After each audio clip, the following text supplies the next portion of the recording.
How we want to do it? How about this? How about it's ladies' choice? Yeah. Ladies' choice. You want to receive first? You want to receive last on the first question? I'll receive last. You will receive last. Okay. Please explain the rating you received from the North Carolina Bar Association. Should voters be guided by their assessment and why? That's for me, right? You start. Thank you. And good evening, everyone. It's a pleasure to be here. I am Henry Willis. The rating that I received from the Bar Association, the ratings haven't been done early this year, was a little above 4, between 4 and 5 on a 4 to 5 excellent scale. These ratings were obtained by having attorneys throughout the area who had been familiar with my work in court, who had tried cases in front of me or appeared before me.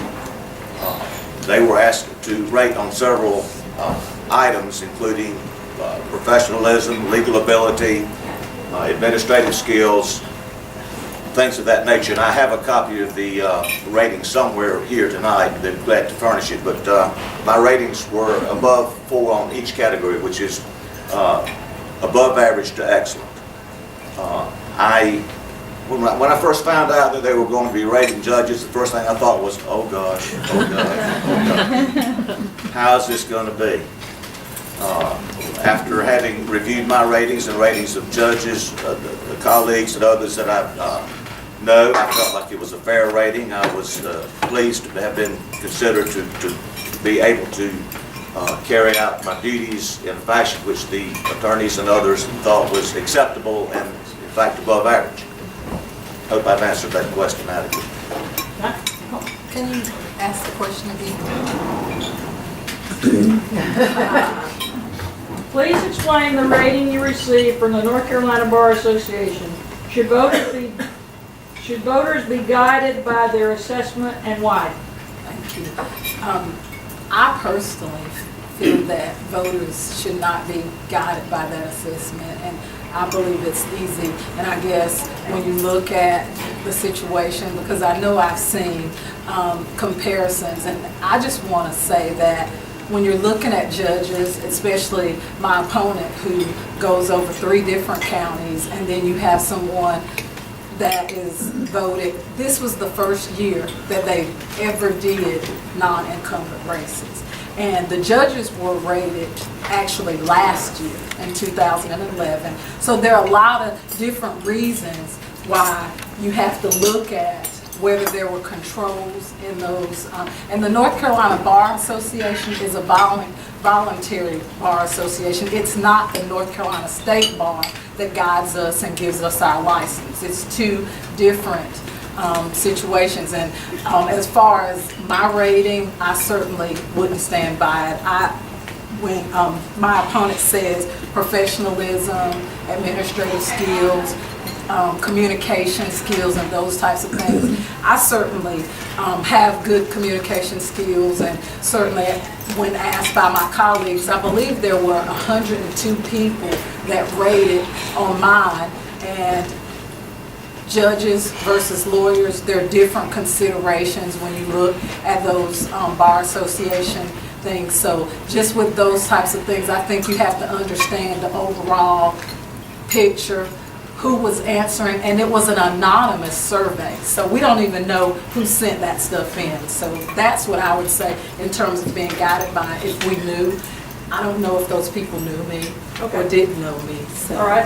And I forgot, I was going to time you guys so we don't spend too long on each. So normally it's going to be 2 minutes, but this one I've got 2 that are kind of the same, so I'm going to combine them, and because it's kind of a multi-part. So I'm going to give y'all 3 minutes each on this one. All right, and Nicolle, you are first on this. You both recently changed your voter registration from Democrat to Republican. I bet y'all never thought that question would come up. There's no way that was coming up tonight. Can you tell us why you switched and how we can be sure that you are truly conservative?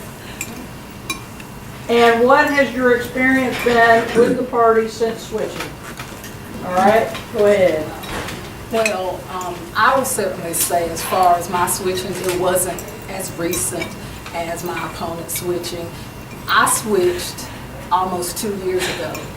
It didn't have anything to do with the reason my opponent switched, which I know he switched. When I filed, I had every intent and belief that I was filing against a Democrat. But getting to the second part of the question, why I switched when I did, which it hasn't been that recent, but it's about core values. It's about my beliefs as a person, and I know people want to know, are you truly conservative? What do you believe? And I certainly have beliefs in God. My faith has guided me from the beginning, and it certainly leads me to this place that I sit today.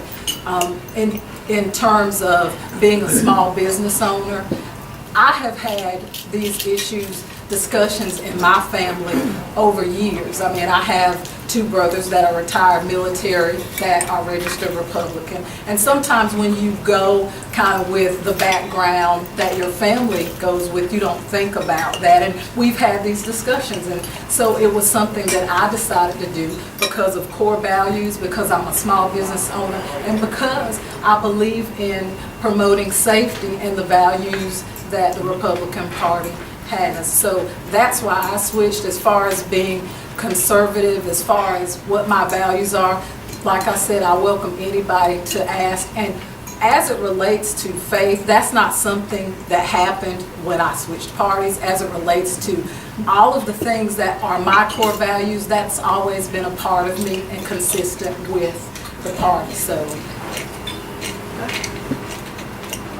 You didn't even use your whole time. All right, Henry? Thank you. First, Oh, wait. yes, Reset. You didn't, Did I you not left off one part, and I know I put a lot out there. The other thing was, what has been your experience with the party since switching? Well, I've had good experiences as well as challenging ones with the party. I've learned a lot. It's been an education all of itself. I'm glad that there are so many people that have embraced me and supported me.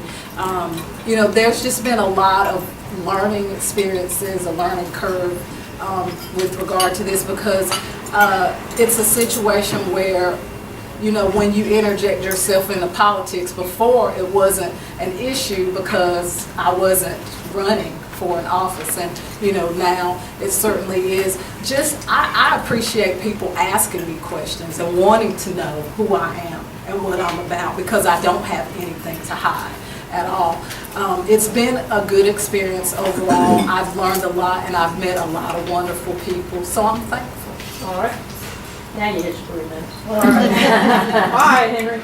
thank you. Okay, so I was born in the Old South and was raised as a Southern Democrat. Actually, my mom and dad were both Democrats as I came up. My dad switched to the Republican Party in 1964, and my mom didn't. So when it came time for me to register, I registered Democrat, and my brother registered Republican. That's the way I grew up. Our household never had one squabble or one bit of dissension over party politics, and we were able to freely discuss our opinions and things such as that. And when I entered into my professional life, I just continued being a Democrat. Now, we all know that the South has changed and party politics has changed. When I was young, you couldn't, or when I first started voting, rarely could you vote in a primary if you were a Republican. There just simply weren't any primaries. That has changed. I had discussed and thought about changing parties as recently as a couple of years ago. I ran in 2008.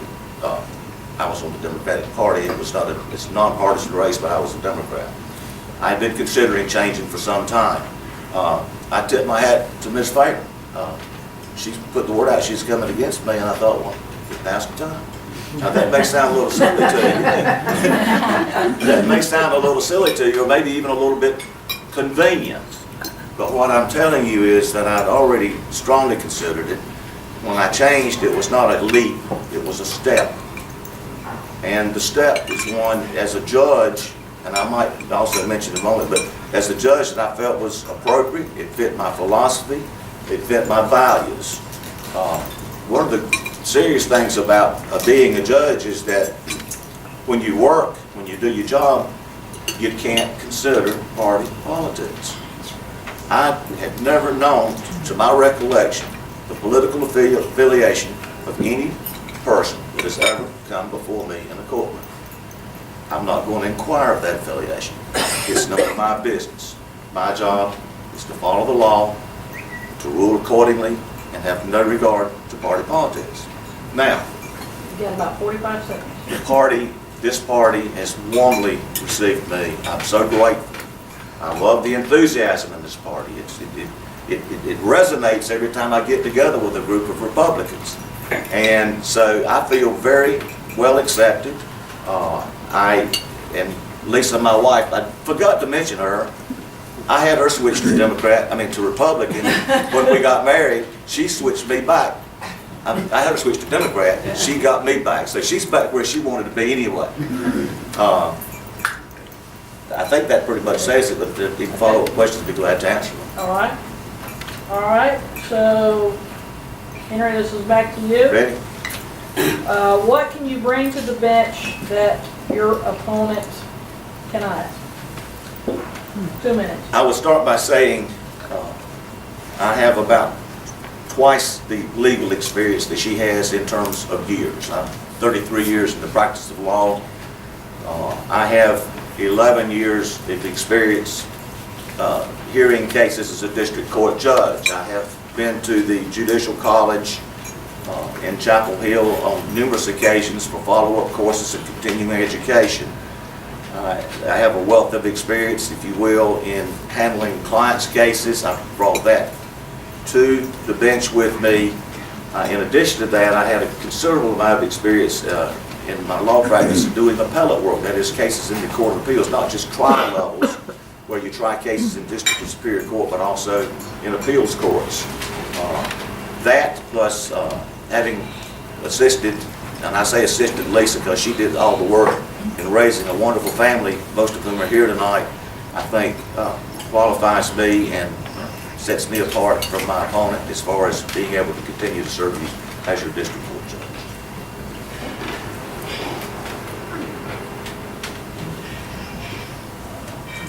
Do you need me to repeat that now, or are you good? No, I'm good. All right. As it relates to experience, I certainly have a wealth of experience too.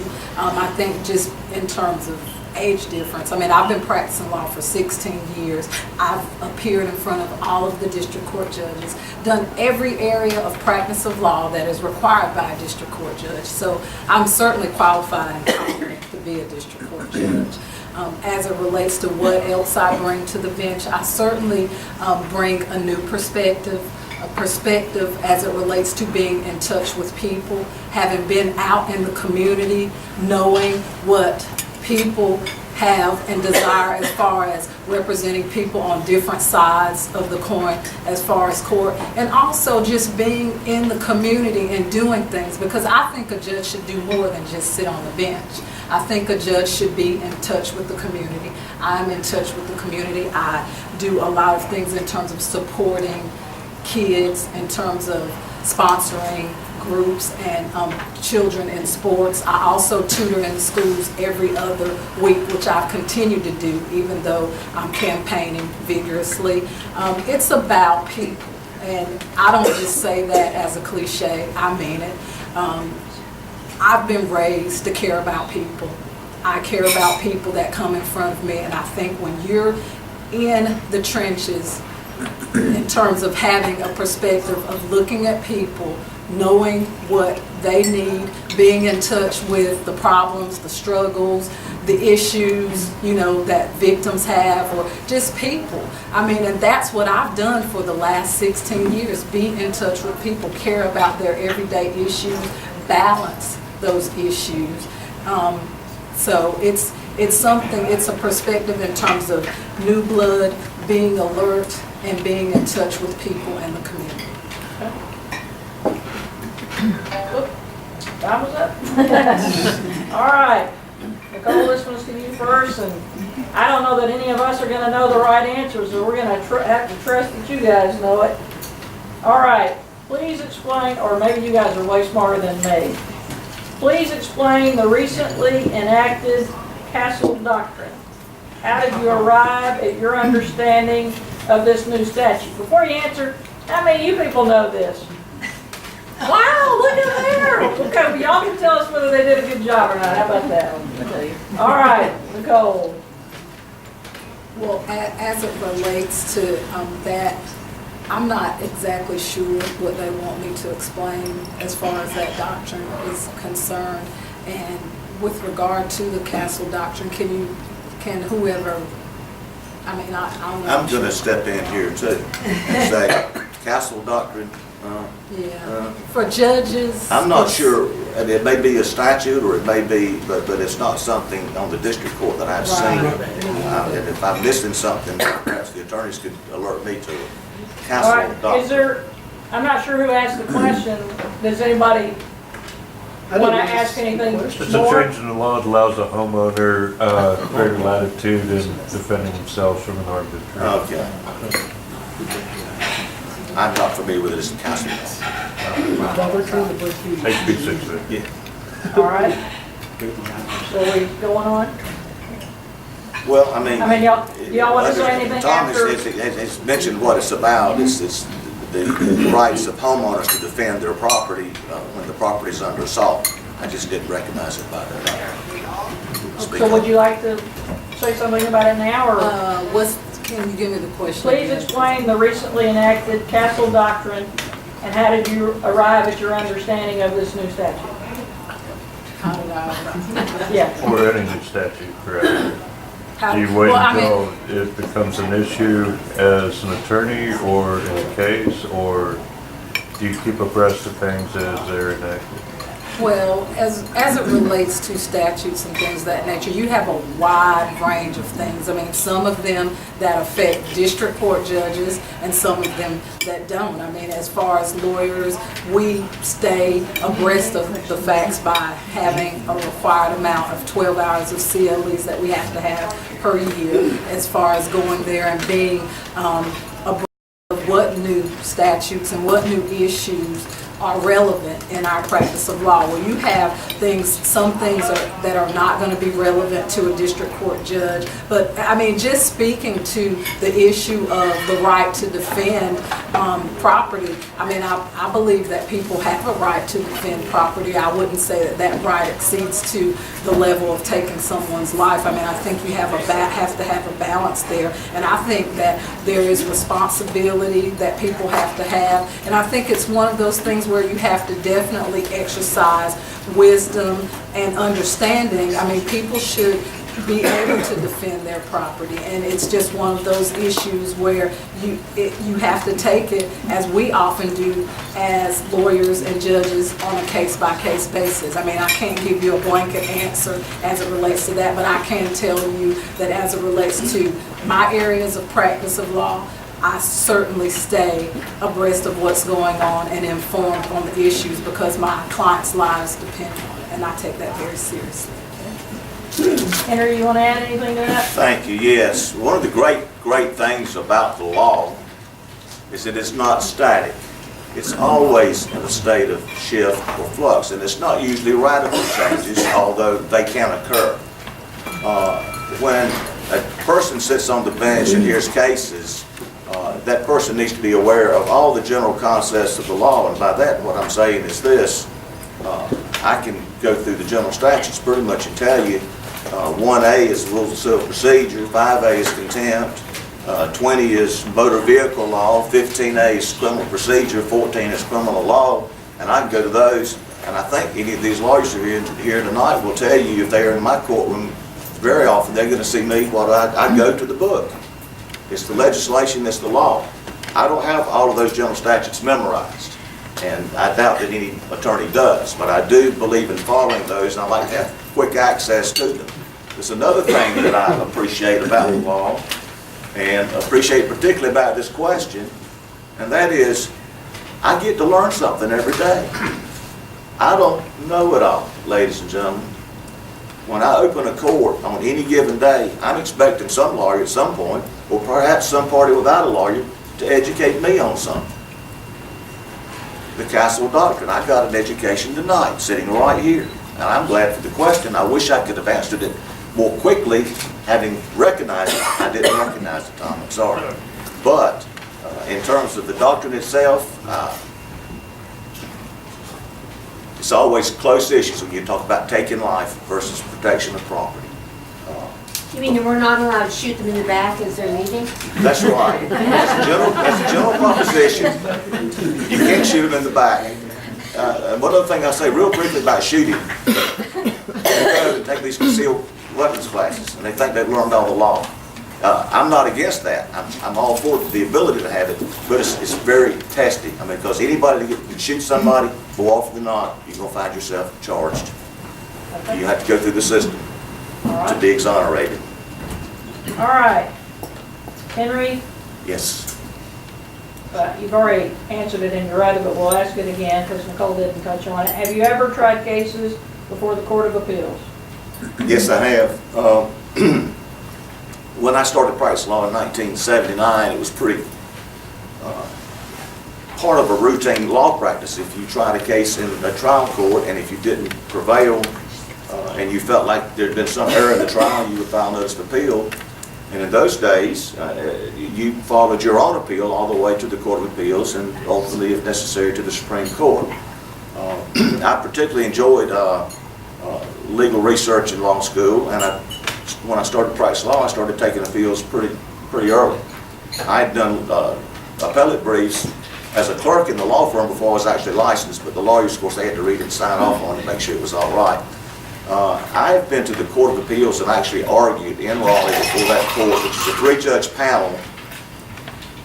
I'm going to say, and I have to approximate here, probably 8 to 10 times at least over the years, and that's 22 years in private law practice. In 1983, in fact, one of the seminal decisions of the Court of Appeals in 1983 came out on the day my baby boy up here was born. June the 8th, 1983 was a case called Henry Montgomery. It's about termination of parental rights, and I argued that case at the Court of Appeals. They wrote the greatest opinion. It was 17 pages long. The problem was the Supreme Court didn't like it. I had to go up there and argue the following year, and we did not prevail in it. But I have argued in all these courts. I have been successful, and been not successful. If you practice law, I think you go about 100% to get it. It's just not going to happen. Okay. Nicolle? Yes, I have argued cases in the Court of Appeals as well as district court and superior court and federal court. I've had a range of the opportunity. I will say in terms of my practice in the last 16 years, which a judge in terms of dealing with Court of Appeals, doesn't have to really do that unless they get reversed. But I have had practice and experience in dealing with all of those courts as well. Now, in terms of the cases, I would say that's why it's so important for a district court judge to be fair, to be impartial, and to understand what's going on, because there are such a small amount of cases that go to the Court of Appeals now, because a lot of times when you file for appeal, you have to have the money to do it. And oftentimes people don't have the money to appeal a case. And so district court becomes very important, because a lot of times that's people's last option and only option. And so it's important to have people on the district court bench that are fair, that follow the law and apply the facts to the law and don't legislate from the bench. But I have tried cases in the Court of Appeals as a district court judge. That's something that you really don't do, but you certainly want to get it right the first time so you won't be reversed in the Court of Appeals. Okay. Nicolle, how would you describe your courtroom demeanor, and will you pledge to treat all parties with respect? I would describe my courtroom demeanor much like it is tonight. I'm a very polite, professional person. I care about people. I always tell people I'll greet you with a smile, because a lot of times when people come into a courtroom, it's a bad experience. They've had a bad day. They have misconceptions or preconceptions about the court system, and you want them to feel as comfortable in a bad situation as you can.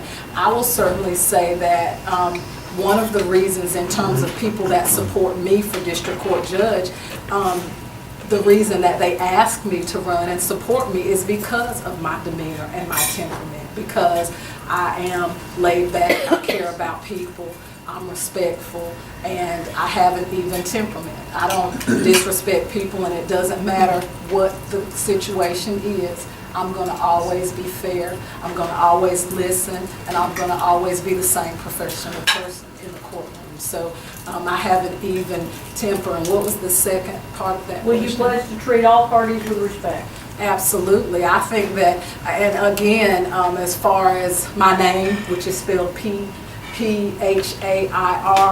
one of the things that I say that the R stands for is respect in addition to responsibility. And I pledge to, and it's not just something that I do or say today. I've been doing that for the last 16 years of my career, treating people that come in my office or that I have to represent in court, or judges that I appear in front of, with the utmost respect. That's the way I was raised, that's the way it should be, and that's a no-brainer. You may repeat. You got If you it. would, please. Okay. How would you describe your courtroom demeanor, and will you pledge to treat all parties with respect? I would describe my courtroom demeanor as being even-tempered. One of the things I learned a long time ago is don't make decisions or say things if you're upset or angry. So I first of all strive not to get upset or angry in the courtroom. I'm there to hear people's concerns and their problems and to make decisions to resolve issues of controversy. I do believe in being firm in the courtroom in terms of maintaining order in the courtroom. But I also believe in the fact that folks who come into the courtroom are there not because they necessarily want to be. Most people don't get up in the morning whistling a tune, brushing their teeth, strolling off to court. That's not what it's about. Most people have just spent a sleepless night or two before their court date, worried about their case and worried about how it's going to be resolved. So when those folks come into my courtroom, I want to make sure that they know they're going to get fairness and they're going to be treated with respect and dignity. Everybody in this country, or in this county for that matter, doesn't know, we don't all dress the same, for instance. Well, some judges require people to wear certain things or not wear certain things. To me, I believe that some folks don't have the benefit of some of the things that others do in terms of how they're raised or what they're taught or not taught. So I don't ever get down or look down on anybody because of the way they might be dressed. Now you might say, well, you've got to demand respect in the courtroom, but I'm not going to treat somebody badly just because they don't know any better.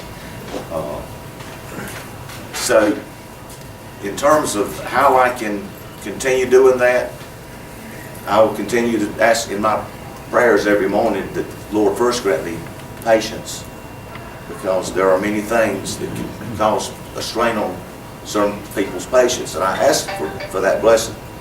The other thing is, bless those that are coming before me. Thank you. Okay. All right, Henry, this is to you first.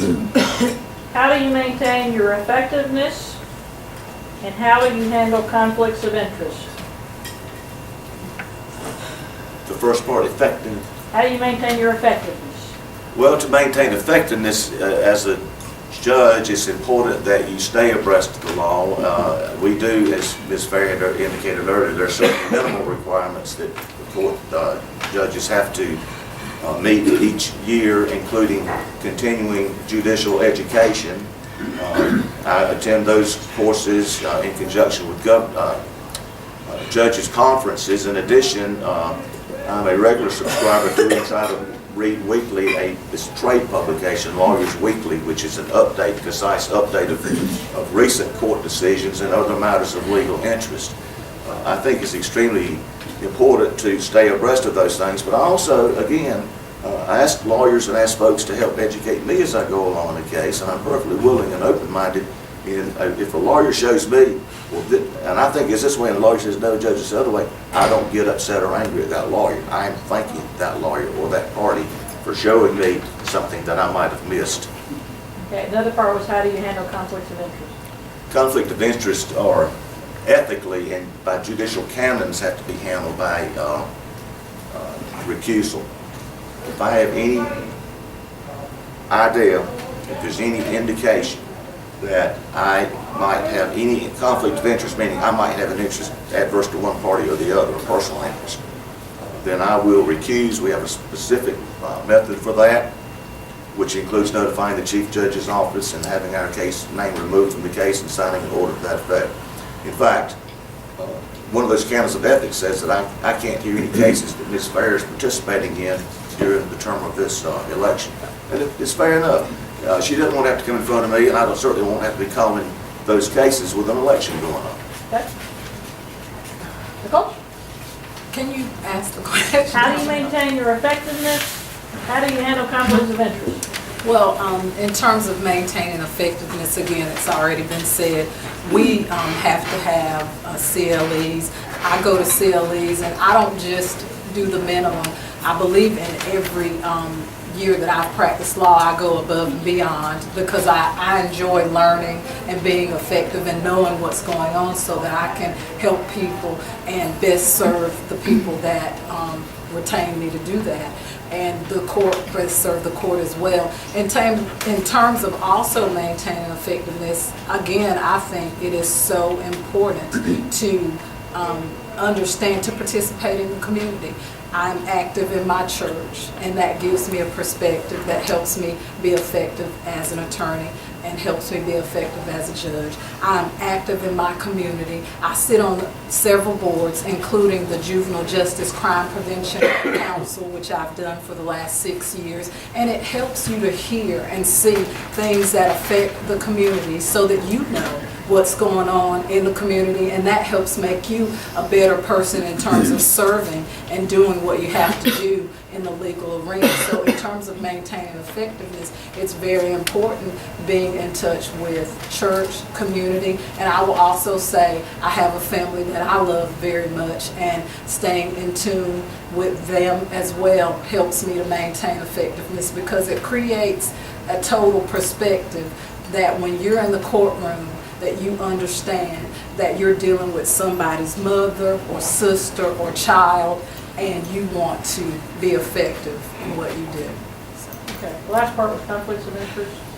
In terms of handling conflicts of interest, again, it would require recusal. As far as attorneys too, we have to be careful and we'd have to get off a case. I think it's very important to avoid the very appearance of impropriety. So recusal is one of those things that's important. All right. There was one other part to this question, but it will really only pertain to Henry, so I'm not going to ask that because the other candidate wouldn't have an answer. All right, Nicolle. Who do you think should be the next president and why? As far as that is concerned, I certainly support the Republican ticket, but I will have to say as judges or as a candidate for district court judge, in terms of speaking on things as far as personally what I would have to do, I support the Republican ticket, and I think that in terms of the things that I've said earlier, there are a lot of issues. I mean, there are a lot of issues that we have to look at in terms of what's coming up. I'm certainly still doing a lot of research as it relates to that, but in terms of one of the issues that I think as far as the Republican ticket is, when you're talking about a small business and you're trying to maintain a small business, which I've had for the last 16 years, having someone that understands the financial part of not increasing debt or not causing our country to go into a spiral of debt. I mean, you know, trillions of dollars. I think responsibility is key. I think there are a lot of issues. I mean, I'll be honest in terms of the balancing of that, but just in terms of looking at the business perspective that side, I certainly think that it's important as far as the economy to get it back where we need to have the economy, because people are suffering. And I think that that's one of the things that we have to be very mindful of in terms of helping people and not going into the same downward spiral. So I certainly support, again, fiscal responsibility. I also think it's very important in terms of not having so much government regulation, because that's one of the key things. Okay. Henry? Thank you. Well, I'm pretty sure that as a judge, and I actually had the canons of ethics as relates to political campaigns on my cell phone, which I left at home tonight. I'm not allowed to endorse other candidates. I am pretty sure, however, that my wife Lisa will be voting for Romney. And the reason for that is not only is she a reinvigorated, renewed Republican, but she also has seen that the country's not recovered in the last 4 years as was promised when she and I were both Democrats. And that there is a time, and it is now, that the country be on a path to recovery, to financial stability, to less taxation and less spending. So, in short, that's her answer. Well, we're so glad you married such a smart woman. All right, Henry, this is to you. Our prisons are full of habitual drug addicts committing crimes to feed their habit. In your professional opinion, are our courts dealing with our drug addicts effectively? We are, to some extent, in court constrained by the legislation which we have to follow when it comes to dealing with drugs and drug crimes. There are specific drug crimes, such as possession of controlled substances or sale of controlled substances. There's an entire another spectrum of crime that deals with folks who are on drugs, particularly breaking and enterings, larcenies, shoplifting, home invasions. So what the thing is this, as a judge, we already know I can't legislate, but what I'd like to see is some more attention to determining which of these offenders are actually offending because of their need and their being addicted to drugs, and then determine if there's a course for them other than putting them in prison where they sit and wait till they get out so they can get their next fix. I think that's pretty much answers, unless there's some part of it that I missed. Thank you. Okay. Nicole? As far as dealing with drug addicts and addictions and things of that nature in the court system, I often think that there's always more work that can be done. There's always things that we have to look at in terms of making people productive members of society and not having these repeat things. Because if you turn a blind eye to it, it continues, and who's to say you won't be the next victim? And so I believe that in terms of our court system, you know, that there are some good things that are being done, but we can't ever be complacent. There has to be more work in terms of addressing the underlying issues and not just sweeping things under the rug or continuously putting people back out without addressing the core problems, so that, like I said, they're better, productive members of society instead of a cycle of defeat that occurs if it's not being done. So it's something that I, as a judge, will look forward to, and that's one of the things in terms of education and programs and doing the best that I can as a person and as a future judge to make the system work for all of us. Okay. All right, Nicolle, this one's to you. Many of our young citizens are committing crimes and end up in jail, only to commit more serious crimes as an adult. In your professional opinion, should crimes committed under the age of 18 be allowed to be used, I assume this means to be used against them when a more serious crime is committed later. Again, I think we get into a lot of things as far as a candidate.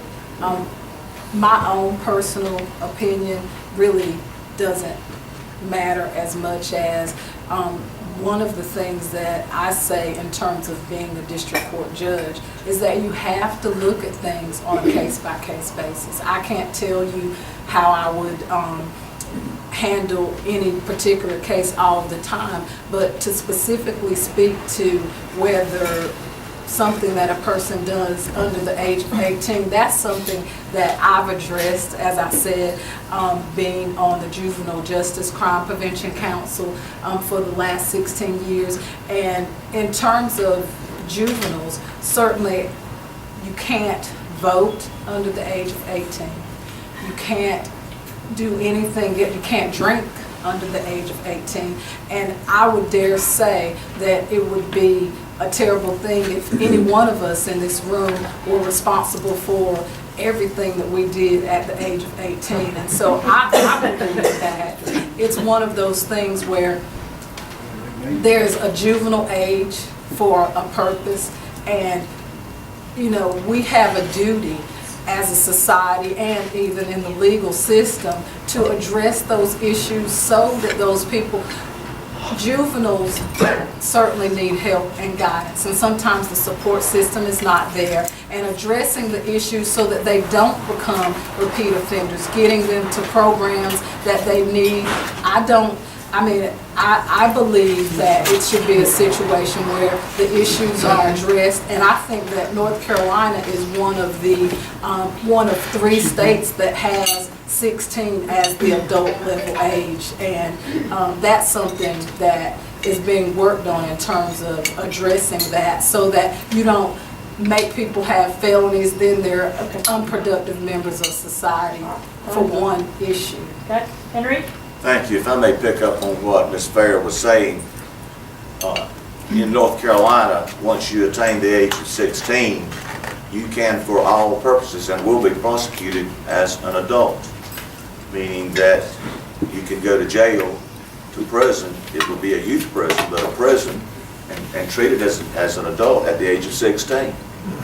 There is a study, and there is a move among some of the legislature to raise that age to 18, thereby, in other words, anything under 16 now is treated as a juvenile delinquent. They're talking about raising that to 18. Now, in terms of how a personal offender's record could later be used against them, and again, I can only follow the law, but I would suggest respectfully that it be considered by the legislature that as it applies to someone's propensity to commit more or serious crimes, then perhaps there should be some way, and I don't mean an open book on every juvenile offender, but if there is some indication this person has offended repeatedly as a juvenile and then as an adult, and to say you can't use it, seems to me to kind of just be wiping the slate clean when there may be multiple victims down the road because of that behavior. But again, I don't have a choice about that. I go to that law book and I pull it out and it says here's what you can, here's what you can't do with a juvenile or with an adult who has a juvenile record, and that's what I follow. Okay. Henry? Yes. In what specific ways, as serving as district court judge, can you ensure that particular constitutional rights are protected? How and why? Our constitutional rights typically are what we refer to as the Bill of Rights, although there are many other rights enumerated in the entire Constitution. The 10 amendments, the first 10 amendments to the Constitution is what we call our Bill of Rights. Now that is something that we do deal with on a regular basis in district court, particularly as those rights relate to the prosecution of criminal offenses. What most people get, I don't want to say confused about, but can get to debate about is this. The Bill of Rights are they're individual rights as relates to criminal prosecutions. That is the right against self-incrimination, the right to have a lawyer represent you in charge with a criminal offense, the right to have your house, to not have your home searched without a search warrant being issued, the right to a jury trial. All those are really individual rights. And what I most often hear in discussion is, well, that sucker got off on a technicality. Well, it may have been a constitutional right that had been invoked. So it's my job to protect your constitutional rights. I wouldn't want anyone in this room or any member of their family ever charged with a criminal offense, but if you think about it, that's what those rights are about, is to keep the government from coming in and taking somebody unpopular and prosecuting or persecuting. So you would be invoking those rights because you're good, regular, law-abiding folks. But if the government says you're not, what are you going to do? You better hope you have a judge who believes in the Bill of Rights and believes in enforcing those to protect you from that unjust, unconstitutional prosecution. Can you ask the question again? In what specific ways, as serving as a district court judge, can you ensure that particular constitutional rights are protected? How and why?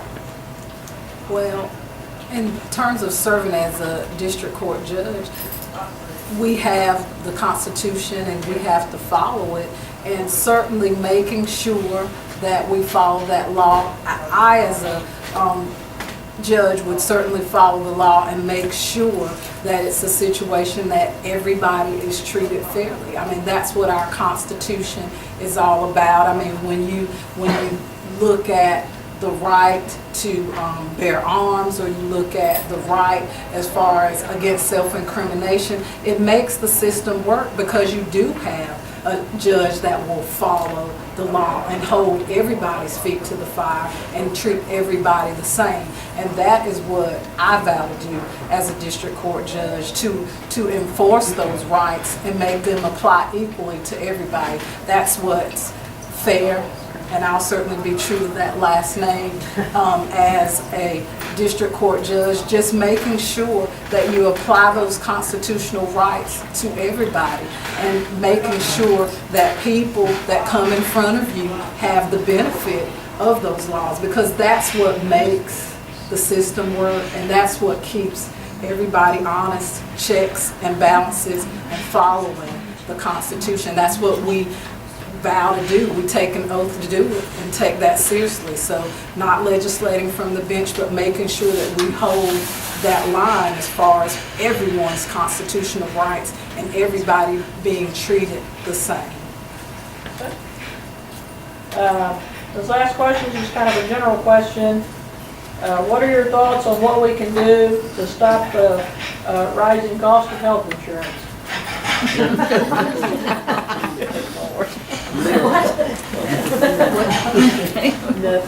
What can we do to stop what's something you think we can do to stop the rising cost of health insurance? Well, I'm not sure that's a question for a district court judge. Well, I know, I said this is just kind of a general question. But I mean, I think that it all begins with the reason why we're all here today. I mean, just in terms of making sure you exercise your right to vote, making sure that you do the things that you can. Some things that we often realize as human beings are beyond our control at a certain level, but certainly doing what you can as far as voting for the people that will get that job done. Certainly stand in tune with legislators, because they're the ones that help adjust those laws and change those things and make those things happen. So I think that we all have our civic duty of staying abreast of the facts, making sure that we are informed, and then exercising our right to vote for the people that will get that job done. So that's how it happens. All right. Henry? Health insurance costs. Well, I finished law school in 1979, and I was a member of the first graduating class of Campbell Law School over there that year. So we were at that time, the 5th law school in the state, and there was some expression of concern at that time, well, among lawyers, there was going to be too many lawyers, but among the public, there was a need for more lawyers. And since that time in North Carolina, 2 more law schools have opened, so well, 2 or 3. But anyway, we have a bunch of new lawyers in North Carolina now. And frankly, and I don't say this with anything other than compassion, some of them are having a hard time making a living. And in fact, the cost of legal services across the board at the local level is either the same or lower than it was when I started practicing in 1979. You get a speed ticket back then, lawyers were getting $150 speed tickets. They're getting less than 50 now, some of them. So, health insurance. I'd say take all this money they're pouring into Obamacare, endow 50 new medical schools, 1 in each state, get more doctors out there, get them highly trained, skilled, and provide more medical care at less cost. Did you have a follow-up question? I did have a follow-up, and this is simply opinion. A lot of legal pundits have discussed the federal mandate on Obamacare, and the Supreme Court has rendered their opinion. I wonder if the 2 of you agree with that. The opinion that it's a tax. Yes, the opinion to uphold that. And Well, I'm going to answer it by saying this. It really doesn't matter whether I agree or disagree. It's the Supreme Court. That's what I am sworn to follow. All right. That's the end of our question. What? I'd like to add just what you feel about tort reform to reduce the cost of liability insurance that the medical profession has to deal with. Is that a proper thing to do to have limits on awards so that the legal liability insurance would be reduced? Are you asking me? Either one, both. You're a Republican. Well, it needs to be both. Nicolle, you want to start this one? Sure. As far as, can you ask the question again? Well, one way that is brought out to reduce healthcare costs would be to reduce the need for as much liability insurance. And the need for liability insurance is because there's no limits on jury awards and torts for malpractice or assumed malpractice or suggested malpractice or feigned malpractice, all of that. So if there were limits in tort awards, that would limit the costs of health insurance Well, to the medical profession, and that would lower their costs. Well, I mean, there is some of that going on right now in terms of those issues of tort reform and them being introduced into legislation. As far as whether that will, I think something needs to be done to definitely address the issue, to lower it, how to do that, and whether, you know, you have a system of reducing awards would actually cause it to go back into the system. I don't know. I mean, sometimes I compare it to, I don't have the answer for that, because I compare it to sometimes where you think that it'll work just like an education lottery, and you think that money will go into the system and go for the right thing, and then it doesn't happen. I think that somebody needs to address the issue, how that happens, or whether, you know, just putting it to where these awards, because I believe it's a situation where if a person gets hurt, you know, and you're that person, you know, depending on the serious nature of what has happened, do you want it to be a situation? Or if you have a wrongful death action and your loved one is taken away and you don't have any possibility of getting them back, do you want to be limited to $250,000 under the guise or theory that it's going to help going to health care? I mean, it's just one of those things where I think we have to be wise about how the issue is going to affect, and one may not automatically cause the other to happen, but something does need to be done in terms of decreasing the insurance costs. Henry? Well, as I understood the question, it's relating to cost of insurance coverage for professionals. And really it comes down to an issue of policy, which is, that is legislation. Most of the things that we do in court, in fact, all the things we do in the field of, let's say, medical malpractice, professional malpractice, is guided very strictly by statute. There are limitations on the right of anyone to even sue a medical professional. You have to have pre-clearance. You have to have another expert paid in advance to say, yes, in my opinion, there's liability. But that's all legislative. It's policy. And that's the one thing you don't want us judges doing, is creating policy and making policy. That is for you, through your voice in the legislature, to address. So I'm not evading your question. I'm just saying that in the terms of what the courts can do, the courts pretty much, in regard to issues of professional malpractice, have to follow the law that's given to the courts by the legislators. Okay. All right, one more question. This one starts with you, Henry. Okay? It seems to many that laws are perhaps too vague. How much latitude should you have to interpret the law?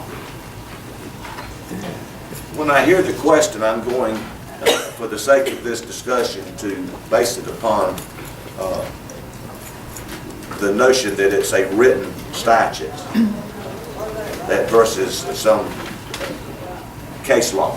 So this is a statute that's been enacted by the legislature. And the first thing the law says is that we've got to read it literally and interpret it generally in accordance with the legislative intent. Often the legislature put a little footnote as to why they did something. But if they don't, then there may be some latitude for the court to interpret that law. But what I do, what we should do, is go back and find precedent for it from earlier cases addressing a same or similar issue. It's not for me to just on some fiat say, well, I know what this means, and declare that to be the case.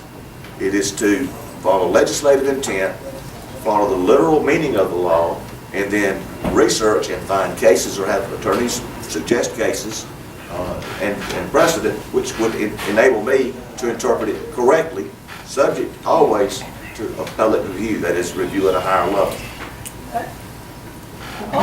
Yes.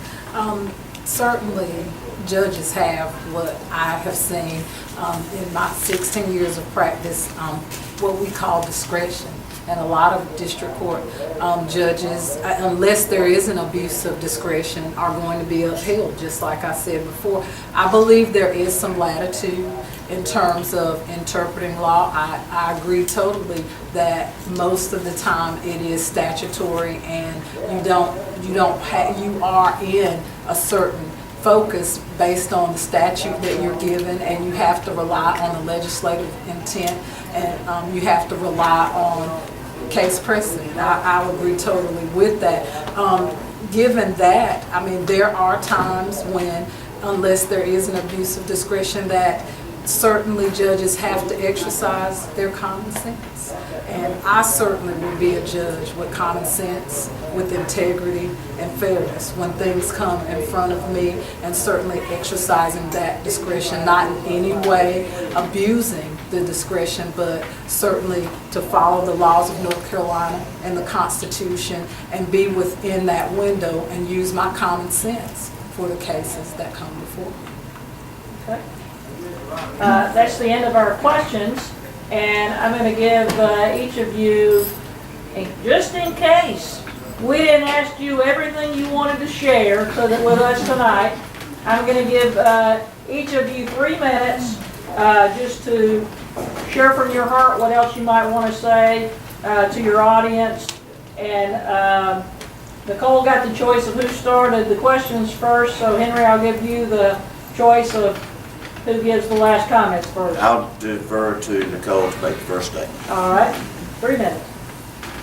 Well, I would just say, first of all, thank you for the opportunity to be here in front of you. I've enjoyed the opportunity, and the one thing that I'll tell you is just as my opponent said, as it relates to a judge, when people come in front of you, you want a person that is going to be fair.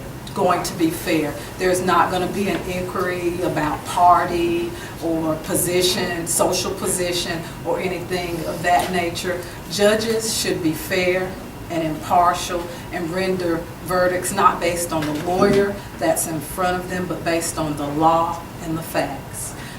Certainly, I have, in my 16 years of practice, been a person who abides in my faith, who believes in the integrity of the system, and a person who certainly prides myself in being ethical.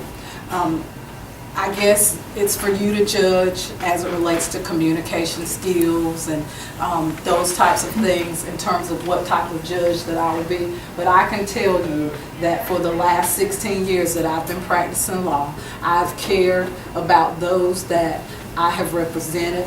I've cared about the integrity of the system, and I have served my community well. And I certainly will continue to be consistent with my core values of protecting the integrity of the system in terms of promoting low government regulation and small businesses, and in terms of just being a person that uses common sense and fairness in my everyday walk. I certainly ask that you consider me and go further and vote for me.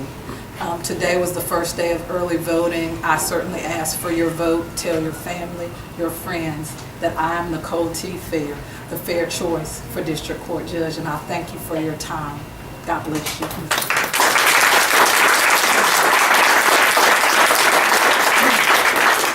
May I stand too? Please. Thank you. First of all, thank the Republican Women for this forum. This is the first time Ms. Phair and I have actually been in a forum such as this, and I want to thank all of you for your interest in this race and for choosing to come down here tonight and hopefully gain some information that might allow you to make a decision when you go to the voting booth. I have done my best to serve you and to live up to the oath I took 4 years ago when you elected me to serve as your district court judge.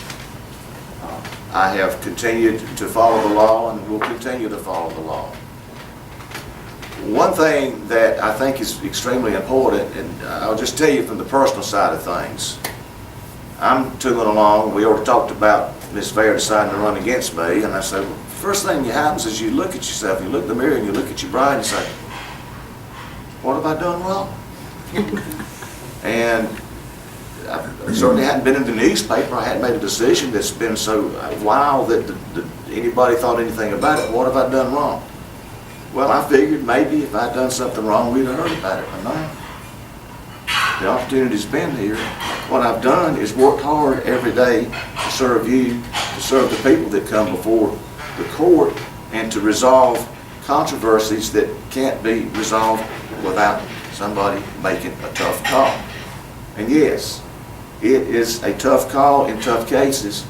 I'm prepared to do it. I've done it before, and I'll do it again. It's been a true privilege for me to have served you as your district court judge. The hair's a little whiter than it used to be, but I got some good in me, some good to go. I've got the experience, I've got the heart for it, and I've got the background. And I'm just simply humbly asking you to allow me to continue to serve you as I have.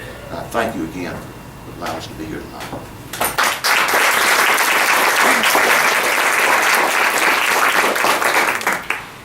Well, we appreciate you being here with us tonight as well and answering our questions. And You got a hand. I Yes. just have one question, because I'm a Republican and I don't pay attention to Democrats. Is there a Democratic candidate for this race at all? there is not. These are the only candidates. So anyway, I didn't have to step in and get in between anybody, and nobody ran over time too badly. So let's give them one more round of applause.